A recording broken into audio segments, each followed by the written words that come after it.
คนไทยเนาะก็สวดไทยอย่าวันเป็นคนเมืองก็สวดเมืองอย่าวันบนสวดไทยก็ไทยอย่าวันนะนะโมตัสสะภะคะวะโตอะระหะโตสัมมาสัมพุทธัสสะถ้าคนเดียวก็โวยเห็นน้อยนะถ้าเป็นหมู่ก็ระดับกลางนะโมตัสสะภะคะวะโตอะระหะโตนะสัมมาสัมพุทธัสสะพุทธังสรณังคัจฉามิธัมมังสรณังคัจฉามิวันนั้นคนใดหัวหน้ายั่งหายใจก็คนที่สองที่สามก็ต่อไปเรื่อยๆเนี่ยคือได้เปล่งเสียงให้เราท่านทั้งหลายได้มีความรู้ความเข้าใจในสิ่งเหล่านี้การสวดมนต์ไหว้พระเป็นประเพณีที่นิยมปฏิบัติกันมาตั้งแต่โบราณกาลอาจจะมีคำกล่าวที่พูดบอกว่าสวดมนต์เป็นยาทาภาวนาเป็นยากินนะจะเท็จจริงแค่ไหนโบราณในปัจจุบันพุทธศาสนิกชนยังให้ความนิยมสวดมนต์กันแล้วเราก็ต้องไปตั้งใจก็จะไปกับวัดไปเอาที่วัดมันบ่ใช่ที่บ้านเขาก็ต้องสวดโดยสวดได้ทุกตนรับตาให้มันไหลอยู่ในหนังตาเนี่ยญาติโยมอย่าทำมาภาพสวดมนต์ทำวัดถึงวันน่ะรับตาเขาก็หู้เขาบดมาดีเขาก็หลงไปพ้องปิกมาใหม่เนี่ยบทสวดมนต์แต่ละบทนั้นมันมีที่ไปที่มาของมันเริ่มต้นเราต้องหัดเป็นผู้นำโดยเราต้องได้จากบ้านไปด้วยนะ70-80%นะก็ให้มันได้นะมันจะว่าล้อเอาหนังสือนี่ก็เหมือนกันนะดูซ้ำกันดีแต่ดูให้จำนะดูให้จำท่องให้ขึ้นใจมันก็ได้เพราะฉะนั้นให้มาบันทึกเครื่องบันทึกบัดเดียวยังมีเป็นเทพเป็นอย่างบัดเดียวเป็นไฮดีไดเนาะบันทึกในเฮดีไดก็มีเนี่ยบัดเดียวนี้มันทันสมัยหนังสืออยู่ในแป๊บทำอย่างหู้นะเอาอย่าไปเปิดฟังได้อันนี้ก็เช่นเดียวกันเอาก็พยายามให้มันบันทึกอยู่ในหัวสมองเขาเนี่ยไว้ก่อนนะสวดนะโมอิติปิโสบ่ใช่เมื่อใดก็ทำวัดเจ้านั่นเนาะมันใช่ว่าทำวัดเจ้าเหวันสวดมนต์เหวันมันมีถึง12ตำนาน7ตำนาน12ตำนานโลพยายามสวดในวัดบ้านก็เหมือนกันว่าระดับวัดก็ยังแขวนครูบาอาจารย์ตะกอนเพิ่นสวดเป็นวันน่ะ1ค่ำญาณี2ค่ำการณีเมตญาณีการณีทัจกะวิปัสสิเนี่ยว่าเป็นวัน12 1ถึง15ค่ำเนาะ1ค่ำถึง15ค่ำถึงแฮมถึงขึ้นน่ะเวียนกันเนี่ยถ้าภาคแรมภาคค่ำภาคพนเดือนแฮมเนาะเดือนแฮม1ค่ำนี่ก็เริ่มสวดแต่ไม่ไปตั้งงานข่าวดำงานบทสวดเกี่ยวกับอันนี้จังทุกขังอนัตตาเกิดแก่เจ็บตายอันเนี้ยคือการสวดมนต์รู้ความหมายโดยแปลให้ได้ความหมายอย่าธรรมาภาพนำปาญาติโยมสวดธรรมจักรทุกรายการนะตั้งใจฟังเนอะอย่างวันนี้ดังตอนเจ้าก็สวดธรรมจักรเมื่อแรงตะกี้นี่ก็เป็นไปได้ก็สวดธรรมจักรทุกวันให้มันขึ้นใจเลยพระธรรมเทศนาการแรกเนาะญาติโยมมันบัดดีก็พอมันหู้ไปกันเนาะและเมตตาหลวงก็เหมือนกันถ้าสวดแท้ๆเนี่ยก็ประมาณ45หรือ50นาทีนะ45หรือ50นาทีทั้งสวดแบบโวยๆหน่อยนะ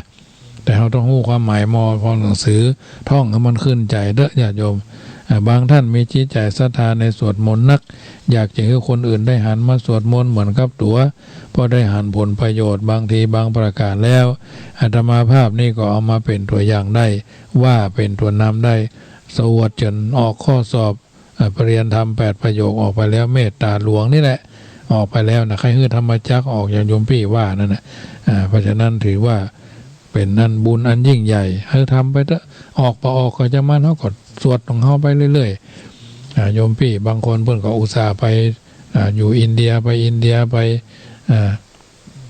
สวดมนต์ที่อินเดียนั่งสมาธิที่อินเดียได้อันนี้ก็ถือว่าเป็นส่วนหนึ่งที่เฮาท่านทั้งหลายจำเป็นจะต้องทำความเข้าใจนะหนังสือสวดมนต์สวดนั้นได้แก่กิริยาที่ตั้งใจกล่าวมนต์จิตอันเป็นกุศลมีเสียงดังพอประมาณบ่ใช่เสกเพราะเสกบ่ต้องใจเสียงและต้องต่างจากบนซึ่งเป็นการกล่าวคำซ้ำๆจดจำได้คำนิยามว่า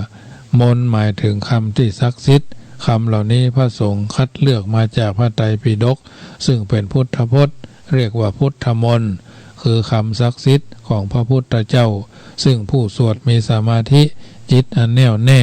ชัดพร้อมๆกันเพื่อคือสำฤทธิ์ตามความหมายแห่งถ้อยคำพุทธพจน์นี้นำมาสวดนะจากคำนิยามที่นักบวชนักปราชญ์ราชบัณฑิตทั้งหลายได้คือไว้จึงพอสรุปว่าสวดมนต์หมายถึงการเปล่งวาจากล่าวคำที่มีความศักดิ์สิทธิ์มีอำนาจช่วยให้พบความสำเร็จพ้นจากพยันอันตรายได้แต่ต้องสวดต้องอาศัยการสวดอาศัยการสวดหรือบริกรรมอย่างมีจังหวะจะโคนนะไม่โวยเกินไปไม่ช้าเกินไปไม่เร็วเกินไปไม่ช้าเกินไปเพื่อให้จิตใจสงบในเวลาสวดจึงจะทำให้เกิดอานุภาพเทคนิคในการสวดมนต์นั้นควรสวดเป็นขั้นเป็นตอนสวดให้ช้ำนะคือสวดบ่อยๆสวดซ้ำบ่อยๆเพื่อจะให้จดจำบทแม่นยำ2สวดให้ชัดนะสวดให้ช้ำนะไม่ใช่ช้ำสวดให้ช้ำนิชำนาญนั่นนะสวดให้ชัดคือต้องสวดออกเสียงอักขระตัวรอตัวชอเนาะ อิติปิโสภะคะวะอะระหังสัมมาไม่ใช่อาระหังนะอะระหังสัมมาเนี่ยสวดมนต์ไหว้พระก็สวากขาโต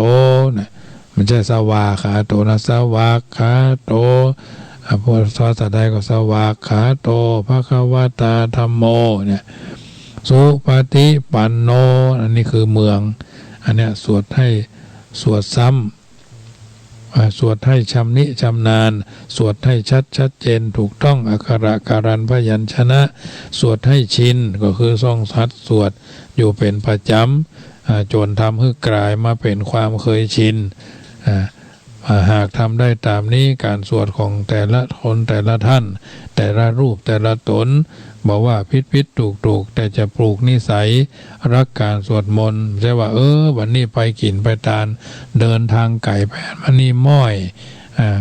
ยอิดเครียดมันสวดอาบน้ำแล้วก็จะนอนแล้วเนี่ยมันเป็นไปบ่ได้มันก็เหนื่อยเหมือนกันทุกวันแหละเขาจะต่อเนื่องได้อย่างไรเงินนี่เขาก็ได้หลายความรู้ความสามารถเขาก็ใครได้หลายดีกรีวุฒิภาวะเขาก็ใครได้หลายเพราะฉะนั้นคำหนังสือสวดมนต์ก็คือหนังสือพุทธมนต์คาถาเนาะพุทธะหมายถึงท่านผู้ตรัสรู้อริยสัจสี่ฤทธิ์เนาะพุทธะ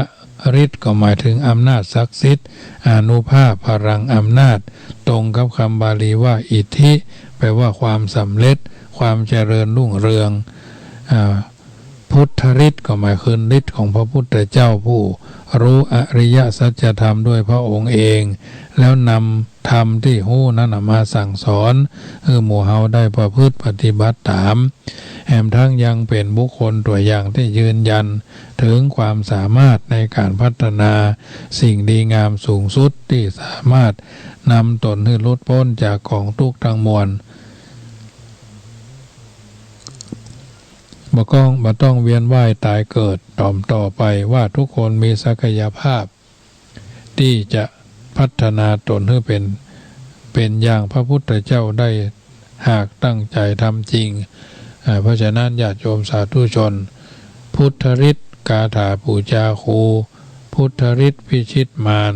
พุทธฤทธิ์พิชินนมัญชรพุทธฤทธิ์เจริญสมาธิภาวนาแผ่กุศลเป็นต้นบทสวดมนต์พุทธฤทธิ์กาถาปูจาคูเนาะเจริญสมาธิภาวนาแผ่เมตตาอุทิศส่วนบุญส่วนกุศลนะถ้ามีเวลานักก็สวดบทอื่นๆแถมนะพุทธฤทธิ์2พุทธฤทธิ์พิชิตมาร3พุทธฤทธิ์เจริญสมาธิภาวนาไปตามลำดับสวดมนต์เพื่อเสริมมงคลชีวิตมีแต่ชัยชนะแต่ท่านมีอิทธิบาทธรรมนำธรรมะสู่ความสำเร็จฉันทะมีใจฮักวิริยะภาคเพียรจิตตะตั้งใจสวดวิมังสาเข้าใจในการสวดมนต์มากจะสวด ทุกบทตามลำดับที่จัดวางไว้ตั้งแต่บทที่1เป็นต้นไปพุทธเจ้าตรัสก่อนที่พญามารจะมาทูลเสด็จนับขันธปรินิพพานว่าอานนท์บุคคลใดเจริญอิทธิบาทภาวนาทั้ง4ประการแล้วมีความปรารถนาจะดำรงชีวิตอยู่ตลอดกับหรือมากกว่านั้นก็สามารถดำรงอยู่ได้ดังใจปรารถนาในการสวดมนต์10ครั้งแรกอยากจะให้ท่านสวดแปลความหมายตัวเพราะฉะนั้นอ่าน10 รอบคิด10 หนฝึกฝนปัญญาพัฒนาประยุกต์ใช้ในชีวิตประจำวันมีมหาสติจิตรู้ทันสรรพสิ่งฉลาดใจฉลาดคิดชีวิตจิตสนุกสุขสงบสบายอันนี้เป็นต้นญาติโยมสาธุชนท่านผู้ฟังทั้งหลายบูชาพระรัตนตรัยคือมันเกิดผลบูชาพระรัตนตรัยก็คือบูชาพระคุณทั้ง3ของพระพุทธเจ้าคือปัญญาคุณบริสุทธิ์ที่คุณมหากรุณาที่คุณในเวลาจุดธูปกลิ่นของธูปบ่ต้องประเดี๋ยวนี้ว่าจุดก็ได้นะตั้งไว้เป็นพิธีการบ่ได้นะบางที่เพิ่นมีไฟฟ้าเป็นกระถางธูปเชิงเทียนที่เป็นไฟฟ้าซ้ำดีเนาะมันจะได้เกิดความสว่างเดี๋ยวนี้เพิ่นมานิยมจุดกันละเป็นอากาศที่มันเป็นห้องแอร์ห้องอัพซ้ำให้เป็นปัญหาเอาจะสูดดมด้วยตัวของเราเองนะสูบทุกวันก็จะมีปัญหาจุดก็จุดทางนอกบ้านคือลมมันโชยมันปัดปุ่นจะดีอยู่จุดเทียน2 เล่มบูชาพระธรรมและพระวินัยซึ่งถือว่าเป็นศาสดาแทนพระพุทธองค์ในเวลาที่เฮาจุดเทียนแสงสว่างก็จะปรากฏขึ้นแต่แสงสว่างนี้ก็คือความสว่างทางตาแก่เฮาเท่านั้นต่างจากแสงของพระธรรมที่สามารถส่องสว่างถึงกลางใจของผู้ปฏิบัติได้ตามอย่างน่าอัศจรรย์ดอกไม้ก็พวงมาลัยหมายถึงว่าบูชาพระสงฆ์ดอกไม้ที่มีที่เฮาปักแจกันหรือร้อยพวงมาลัยอย่างเป็นระเบียบประณีตบรรจงของนายมาราการผู้เป็นช่างดอกไม้ผู้มีความสวยสดผู้มีความสามารถในการร้อยฉันใดคนเฮาแม้จะต่างถิ่นต่างฐานต่างฐานะมาอยู่กันดูสวยสดงดงามได้ก็ต้องอาศัยระเบียบกฎกติกามารยาทเป็นเครื่องร้อยรัดเอาไว้เฮาท่านทั้งหลายได้ทำสิ่งที่ดีที่งามคำโบราณเพิ่นบอกว่ากราบพระพุทธอย่าไปสะดุดทองคำกราบพระธรรมอย่าไปถูกใบลานกราบพระสงฆ์อย่าไปหลงลูกชาวบ้านกราบพระพุทธอย่าสะดุดทองคำเวลาเฮากราบพระพุทธรูประวังอย่าหลงติดยึดติดกับทองคำทองเหลืองที่เขาทำมาหลอมหล่อเป็นองค์พระประธานเท่าอันแต่เขาควรกราบให้ถึงเนื้อแท้ของพระองค์ก็คือความสะอาดคือศีลความสงบคือสมาธิความสว่างคือปัญญาน้อมนำพุทธคุณที่มีในตัวในตนให้ได้กราบพระธรรมอย่าขยำเพียงแค่ใบลานสมัยโบราณเขาจานลาจารึกลักธรรมคำสอนลงในใบลานเพียงแต่ไหวคัมภีร์เทศแต่ไม่เคยเปิดอ่านแต่บ่เกิดประโยชน์อันใดเพราะคัมภีร์ใบลานหรือหนังสือธรรมะจะมีประโยชน์ต่อเมื่อเอาใจอ่านศึกษาให้เข้าใจนำไปปฏิบัติให้ได้จริงแท้ในชีวิตประจำวันกราบพระสงฆ์อย่าไปหลงลูกชาวบ้านเวลากราบพระสงฆ์อย่าให้ระลึกนึกถึงท่านผู้มีการปฏิบัติดีปฏิบัติชอบสวดมนต์โดยพุทธฤทธิ์บทนี้อานุภาพยิ่งทำให้เราท่านทั้งหลายได้เข้าใจในบทต่างๆเหล่านี้เป็นอย่างดีจึงนำมากล่าวให้ญาติโยมได้เข้าใจภาวนาเป็นประจำภาวนานะโมเป็นประจำทำให้ใจสงบนะโมแปลว่าความนอบน้อมกล่าวคือกรรมบูชาเพื่อแสดงความเคารพต่อพระพุทธเจ้าอันเป็นที่พึ่งอันสูงสุดในจูรกรรมวิภังคสูตรว่าเอาไว้ว่าบุคคลใดประพฤติอยู่เป็นประจำบุคคลใดประพฤติอยู่เป็นประจำในชาติหน้าจะได้เกิดในตระกูลสูงสักคำว่าสวดนะโมอยู่ประจำทำให้ใจสงบอย่างไรโดยเฉพาะในเรื่องนี้ มีเรื่องทำให้โกรธเคืองเอาคงได้ยินผู้ใหญ่แนะนำมาว่าให้นับ1 ถึง 100นับ1 ถึง 10ใจเขาจะช่วยหายโกรธวิธีท่านสอนนั้นเป็นการฝึกสมาธิอย่างนักเรียกว่าอานาปานสติกำหนดลมหายใจเข้าออกในที่นี้อยากจะแนะนำให้สวดภาวนานะโมระงับความโกรธข้องใจเพราะในบทนี้มีพุทธคุณ3ที่ทำให้เราหายใจหายโกรธได้ก็คือกรุณาคุณภควโตช่วยให้สติชุกคิดได้ว่าเราทุกคนควรมีเมตตากรุณาต่อกันบริสุทธิคุณอระหะโตจะช่วยให้มีสติชุกคิดได้ว่าความโกรธเป็นกรรมเป็นกิเลสที่ทำใจให้เศร้าหมองถ้าโกรธคนอื่นอยู่เฮาก็บ่เป็นผู้มีใจบริสุทธิ์ได้3ปัญญาคุณสัมมาสัมพุทธธัสสะเนาะจะช่วยให้มีสติชุกคิดได้ว่าความโกรธนี้บ่มีผลดีกับไผแม้แต่ตัวเฮาเองก็ต้องเร่าร้อนใจตลอดเวลาคนมีสติปัญญาต้องรู้ระงับความโกรธดับมอดมิดในอย่างฉับพลันดังคำที่ท่านพระพยอมกล่าวว่าโกรธคือโง่โมโหคือบ้าไม่โกรธดีกว่าไม่บ้าไม่โง่เนี่ยอันนี้เป็นต้นแถมอย่างหนึ่งพลบอกว่าผู้ดูหมิ่นพระรัตนตรัยย่อมไม่เจริญคนโบราณท่านสอนว่าสิ่งใดที่มีคุณค่าอนันต์สิ่งนั้นมักมีโทษมหันต์หากระวังไม่ดีเหมือนถ่านไฟที่ใช้หุงต้มมันมีความหมายด้านคุณประโยชน์แต่ถ้าเผลอไปเหยียบเข้าก็ไหม้เท้าเราทันทีพระรัตนตรัยก็เช่นเดียวกันมีคุณคุ้มครองป้องกันบ่ให้ตกไปสู่ที่ชั่วนำตัวนำใจให้ตั้งอยู่ในความดีแต่ก็อาจจะมีบางครั้งที่ทำให้บัดระมัดระวังพลาดพลั้งประมาทพระรัตนตรัยก่อผลให้ได้มีเวรกรรมติดตามด้วยความบ่ฮู้เนื้อบ่ฮู้ตัวคำว่าประมาทหมายถึงการดูถูกการลบหลู่ดูหมิ่นในทางเสียหายอาจแสดงออกทางกายการกระทำวาจากรรมอู้จิตใจคือการกึศเรื่องกิริยาอาการเหล่านี้เรียกว่าปรามาสหรือซบประมาทโดยกันทั้งสิ้นการปรามาสลบหลู่ดูพระรัตนตรัยหลายท่านอาจจะคิดว่าเกิดขึ้นได้ยากเพราะเป็นสิ่งที่เคารพบูชาสูงสุดแต่พุทธบริษัททั้งหลายโปรดอย่าลืมว่าในฐานะอย่างเฮาท่านยังบ่ได้บรรลุธรรมขั้นโสดาบันก็จะทำให้ศรัทธาบ่หวั่นไหวย่อมมีโอกาสเผลอไผสติคิดบ่ดีต่อพระรัตนตรัยตัวอย่างง่ายๆเวลาทำความดีอย่างหนึ่งแล้วคนอื่นบ่หานความดีบางครั้งก็มีอกุศลจิตกึศหันพิษเป็นชอบประกอบความน้อยเนื้อต่ำใจจนถึงกึศว่าออกมาว่าทำดีได้ดีมีที่ไหนทำชั่วได้ดีมีถมไปเป็นต้นเจริญพรนมัสการครับผมแฟนพันธุ์แท้ครับฟังกันตั้งแต่เจ้าแล้วเนาะฟังเลยเจ้าเลยครับเจ้าเลยครับเนาะเปิดรับพ่องก็เปิดรับครับผมมันแรงนี่ผมที่รับสักเที่ย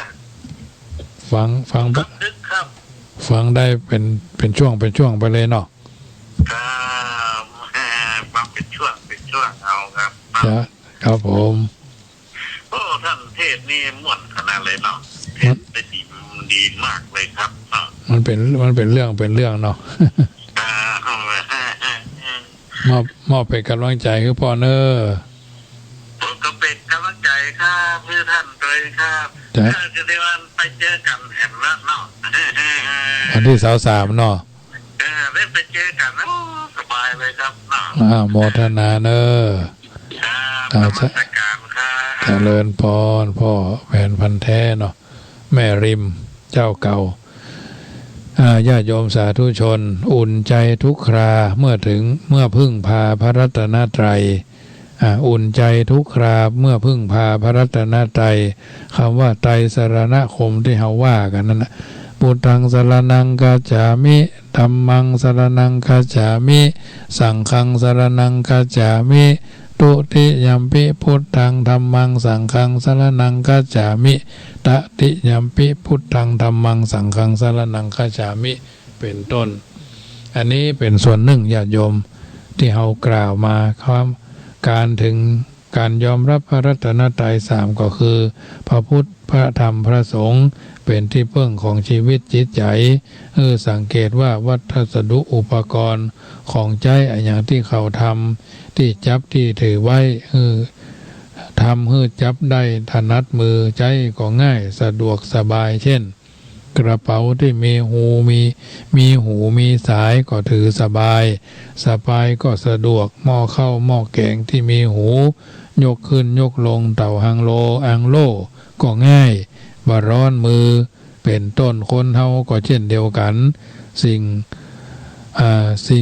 ต้องมีสิ่งยึดถือเป็นที่เปิ้งจะได้ชื่อว่าปฏิบัติตาม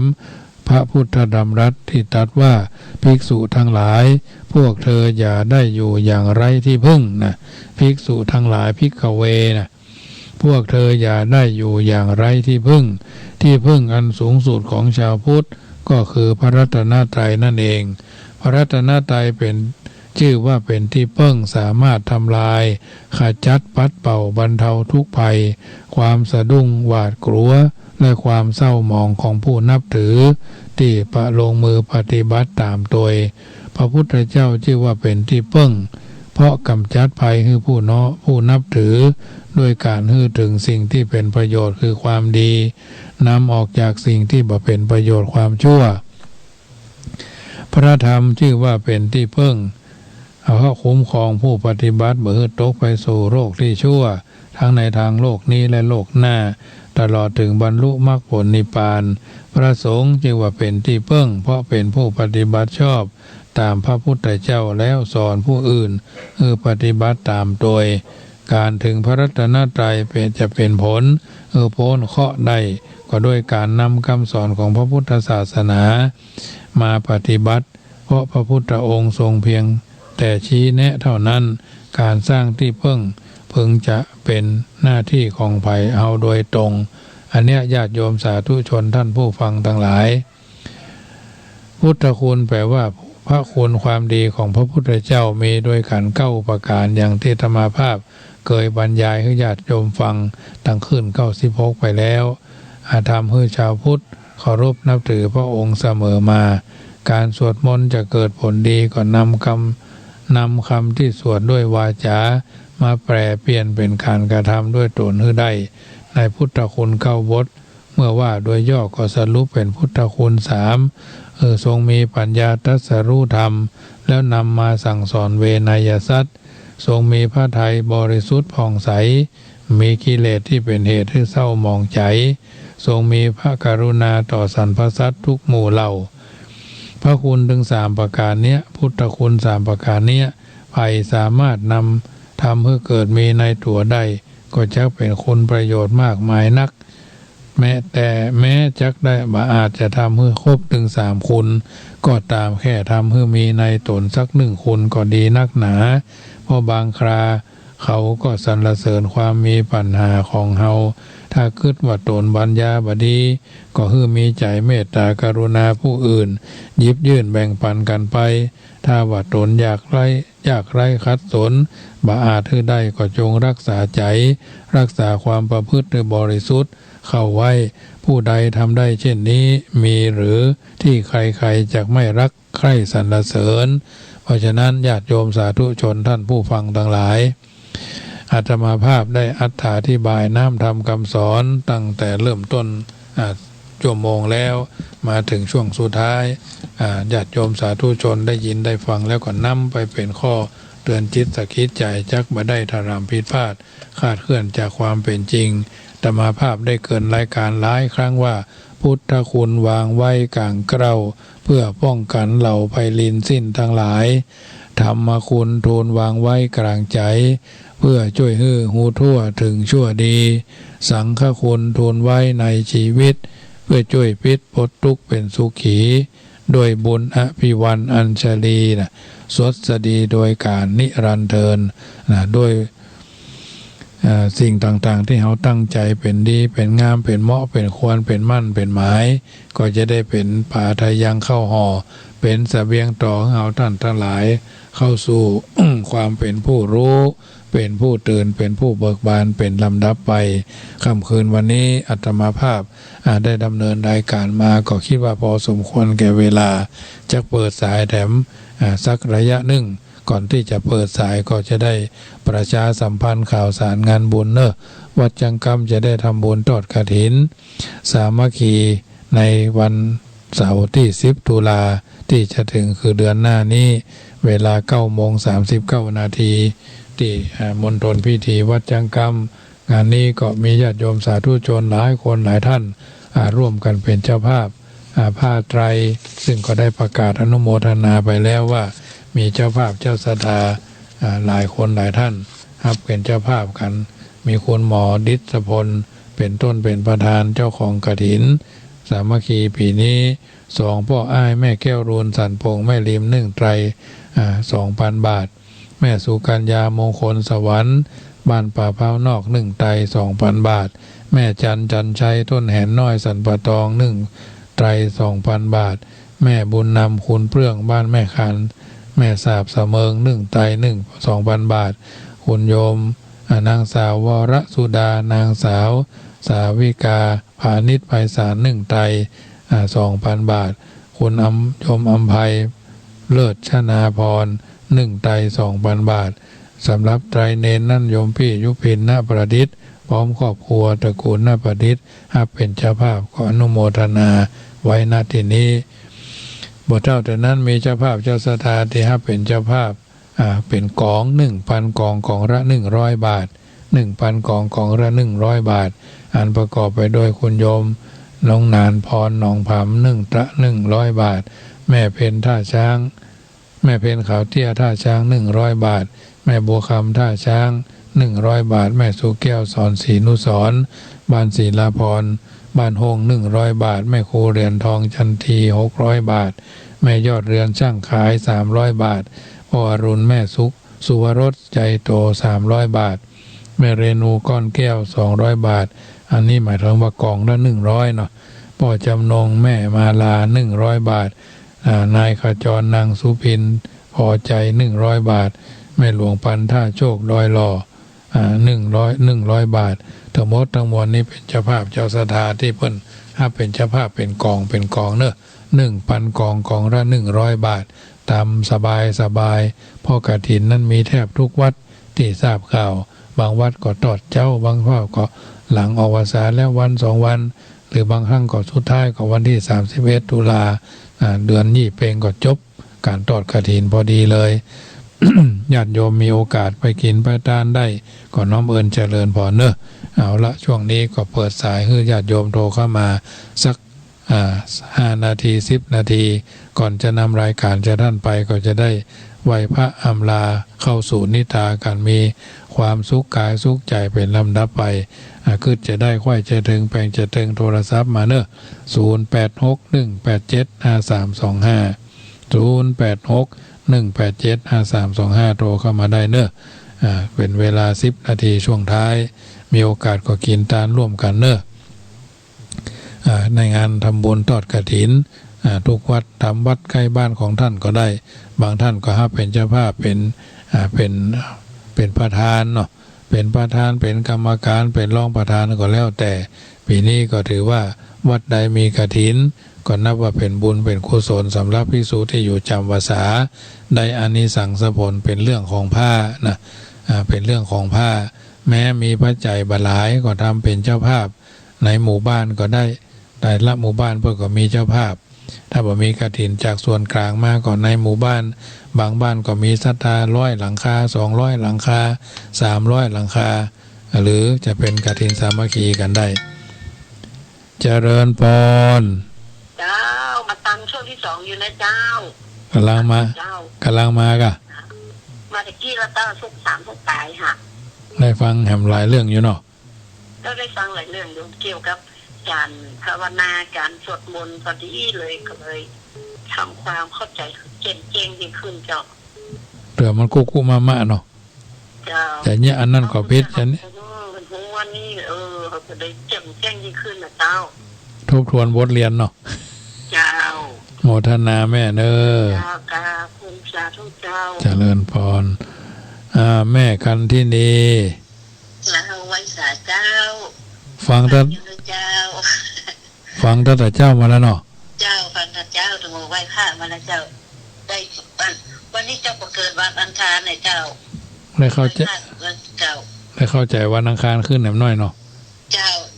แล้วก็เปิดหนังสือในหนูเจ้าตีอาจารย์เอาเฮือนปีแล้วเนี่ยเจ้าอันนั้นเป็นลายบางคนบนอ่านหนังสือบ่คล่องเนาะเจ้าก่อนนี่ก็มองคุกคักๆนี่เจ้าพอสุขนัดก็ได้ก็เจ้าก็พอไปได้น้อยๆเจ้าจะเป็นกำลังใจแม่เนอเจ้ากำลังใจเหมือนกันนะเจ้าเจริญพรแม่กันที่นี่ปุ่นเวียงเป่าผมก็อุตส่าห์โทรมาทางเฟซเนาะถ้าเรามีโอกาสได้ฟังทางเฟซก็เฟซได้บางเตือมันก็วันนี้นี่คุกคักตั้งแต่หัวค่ำมาละช่วงหัวค่ำแรงนี่นะคอมมันมีอยู่2เครื่องตัวข้างคอมแล้วมันมีอยู่2ตัวมันดับไปเครื่องหนึ่งแก้ไขกันรายการช่วงนั้นที่5 โมงแรงได้ออกสักคำเพราะว่าพอ10 นาทีแล้วผลตัดรายการไปละลูกทุ่งเชียงใหม่5 โมงถึง6 โมงนี่นะก็ได้ออกเหมือนกันนะมันเป็นบางช่วงดีนาวเนี่ยก็ดีนาวนี่ไม่ได้ออกเพราะว่าเจ้าของสถานีก็ต้องมาคือมันว่างเนาะต่อรายการของธรรมะช่วงเจ้าใส่เข้าไปแทนมันบทมันจะแห้งมันก็คือแห้งบทมันจะมีปัญหามันก็มีปัญหาอุปกรณ์สื่อสารญาติโยมคอมพิวเตอร์มันก็เป็นอย่างเงี้ยต้องทำใจแต่คืนนี่ก็เหมือนกันนะฝนตกอยู่นะแต่คืนนี่นะร่วมแต่มันประเมินหมอกซ้ำอันเก่าคือมันบัดนานแห้งยิ่งกว่าเดิมนะแต่วันนี้มีทางบ้านโฮงวันนี้ฝนตกนะทางบ้านโฮงทางนั้นบางจุดทางนั้นเวียงหนองล่องก็ทราบว่าฝนตกเมื่อค่ำหัวค่ำนี่นะบางที่ก็แรงก็ถือว่ามันประเดี๋ยวนี้มันจะเหมือนกรุงเทพไปทิศละมืดไหนมันก็ตกนะอย่างแถววัดจังกำแถวพระบาทตาผ้านอนหนองซ้อยกิ่วมืดนี่นะดอยมีแถวนั้นสุวรรณวิหารนี่นะดอยมีแถวนี้3-4 ม่อนดอยเครือดอยจ้างนี่นะไปทางดอยกุศลไปทางดอยแต่ไปทางบ้านทานี่นะบดมากระตกบดมากระตกแถวดอยติก็คงจะตกเหมือนกันมีดอยเหมือนกันหรอดอยติมีหันป๊อกหนึ่งนะเพราะฉะนั้นค่ำคืนนี้คิดว่าญาติโยมได้ยินได้ฟังธรรมะอันเป็นการเสริมต่อฉลองภาษาธาตุศรัทธาอันใดดีก็ทำกันไปเถอะญาติโยมภัยทำก็ภัยได้บางเรื่องถ้ามันท้อเขาก็จะไปถอยมันถอยก็ได้จะไปให้มันถอยบ่อยๆนะบางทีบางครั้งต้องมีความฝันต้องมีความหวังเหมือนกันหมดเป็นพ่อที่แท้เป็นแม่ที่ถูกเป็นลูกที่กตัญญูเป็นครูบาอาจารย์ที่มั่นคงในจริยวัตรที่เฮาได้ทั้งหลายได้รับภาระธุระหน้าที่ดังที่เพิ่นบอกว่าคือกำลังใจอยู่ตลอดเวลาว่ายามใดไม่มีเงินตราแขนขาเราก็ยังมียามใดที่เราหมดเนื้อหมดตัวหลังคาคุมกะลาหัวของเราก็ยังมียามใดที่เราโชคร้ายกว่าเรายามใดที่เราโชคร้ายเราต้องนึกว่าคนที่โชคร้ายกว่าเราก็ยังมีวันนี้มืดมิดไม่เห็นหนทางพรุ่งนี้แสงสว่างก็ยังมีไม่มีใครรักเราแล้วแต่คนที่เรารักก็ยังมีวันนี้อาจจะไม่มีใครอยู่ใกล้ชิดเราเลยแต่ลมหายใจของเราก็ยังมีสิ่งต่างๆเหล่านี้เป็นนิทัศนะอุทาหรณ์เตือนจิตสกิดใจเฮาท่านทั้งหลายก็นำไปไต่ตรองพินิจวิเคราะห์ถูกต้องท่องแท้เป็นลำดับลำดาไปน้ำทำคำสอนเท่านั้นจะได้เป็นสรณะจะได้เป็นที่พึ่งเราท่านทั้งหลายได้คิดได้พิจารณากำลังใจที่เกิดจากการทำดีได้ละชั่วทำกุศลนึกถึงพร้อมอันนั้นแหละเป็นสิ่งที่ทุกคนหวังปรารถนาช่วยกันมีด้วยอานุภาพแห่งธรรมะที่เราประพฤติปฏิบัติคือมีอานุภาพที่มีพลังอยู่ในตัวธรรมะเปลี่ยนคนท้อแท้เป็นคนที่มีความเข้มแข็ง ธรรมะเปลี่ยนคนแข็งกระด้างคือเป็นคนอ่อนโยนธรรมะเปลี่ยนคนหันแก่ตัวคือเป็นคนมีน้ำใสใจจริงน้ำใสใจแจ้งธรรมะเปลี่ยนคนชั่วจันไรคือเป็นคนดีธรรมะเปลี่ยนทุกข์ที่มีคือเกิดคุณค่าธรรมะเปลี่ยนปัญหาคือเป็นปัญญาธรรมะเปลี่ยนคนธรรมดาคือเป็นอริยะเจริญพรรายจากเจ้าโอ้มาได้ยินเสียงหลายวันได้กำลังยังแควนมานี่เจ้าโลกมีเสียงขึ้นแล้วเนาะเจ้า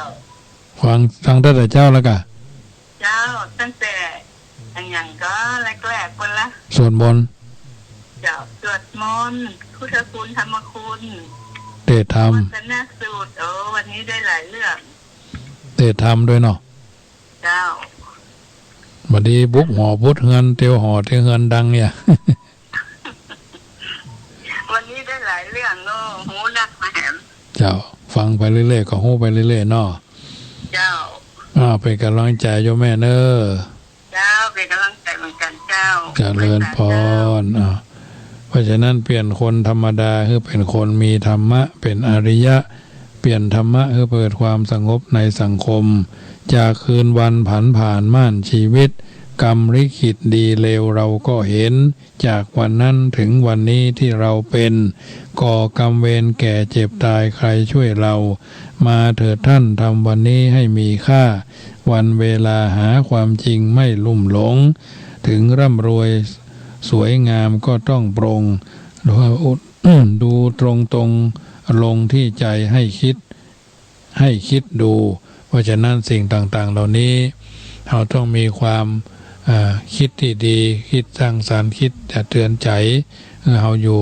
ในความสังคมแห่งการอยู่ร่วมคุณค่าของคนอยู่ที่ตนแสวงหา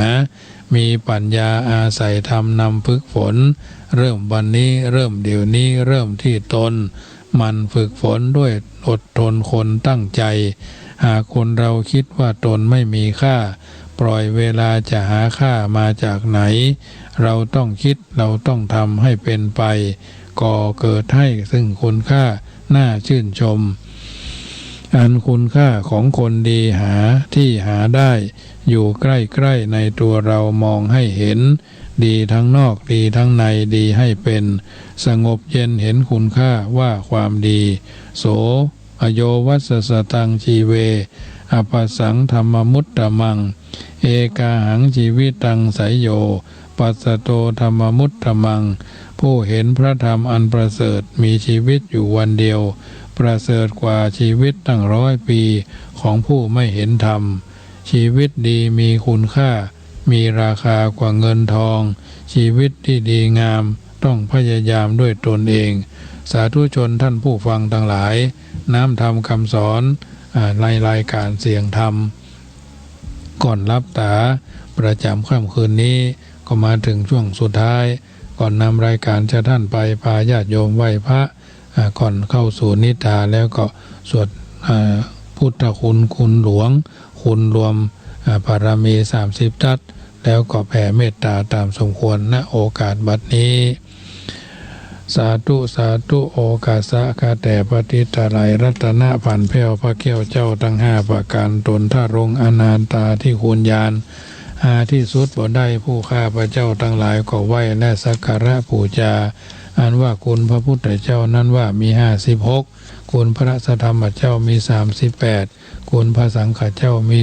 14คุณพ่อ21คุณแม่12คุณครูบาอาจารย์คุณทานคุณศีลคุณภาวนาที่เฮาท่านทั้งหลายกระทำบั้มเพ็งคือเป็นไปทุกเจ้าทุกกลางวันทุกเล็งเมื่อมีความสุขกายสบายใจก็พากันสวดมนต์ภาวนาเมื่อบ่มีความทุกข์เมื่อมีความสุขกายสบายใจก็พากันสวดมนต์ภาวนาเมื่อมีความทุกข์กายทุกข์ใจก็พากันสวดมนต์ภาวนา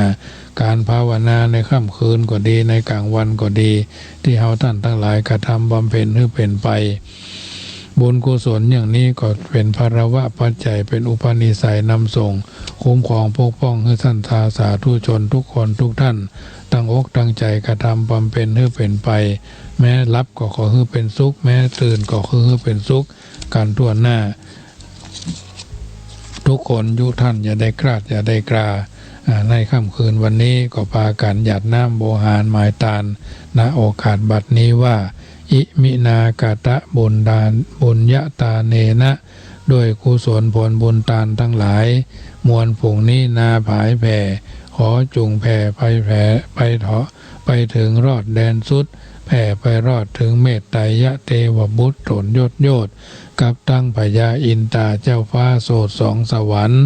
กับตั้งพญาเวสสุวรรณและเท้าจตุโลกคือพญารัตตะรัทะโสดสวสดีพญาวิรุณหสลีองค์อาจพญาวิรูปัคราชราชาพญาคุเวราอุตรทิสาพับไข่โดยเตจะบุญใหญ่น้อยใหญ่พละผลขอจงไปรอดเทวบุตรเทวดาทางกรมจตุทิสาตลอดเงี่ยงน้ำหยาดปัทวีถึงธรณีเชื้อเท้าโลกคณะถือโลกกับนางน้อยโสดสกมทะลวงภริยาทั้งปวงทุลีตั้งบุตตาบุตรีนาดน้อยบอกกิ่งน้อยก้อยบอกกิ่งห้อยกับหายขอเทวบุตรเทวดาเป็นสักขีพิยานหมายเที่ยงมั่นคือว่าอาทิตย์จันทร์อังคารพุธพฤหัสศุกร์เสาร์ราหูเกตนักขัตฤกษ์วิเศษ27ตัวทั้งหลายจุงฮือกุศลนี่นาผายพับแผ่ไปจุจอดลอดถึงได้อนุโมทนาตังเวหับเวหาปราสาทต่ำไต้ผู้ฆ่าทั้งหลายได้แล้วจักฝากไปถึงพ่อแม่ที่มวยมิ่งมิตรอันเสี่ยงชีวิตหากสูญหายตั้งปู่ย่าตายายครูบาอุปชายและอาจารย์น้อยใหญ่ขอกุศลนี่ไต่ตามตันตั้งภริยาลูกหลานเผ่าพงปันฝูงอันตายไปอนันต์อเนกจงฮือปรากฏเกิดเป็นเรื่องทิพย์เทพทันทีหล่อนได้ตายเป็นเพศเป็นผีทุกการีนรกใหญ่ขอกุศลนี่ไฝ่น้ำหาตั้งสัพพสัตตาน้อยมากขอถวายกุศลนี่ไปรอดถึงสุขเขาเสวยผล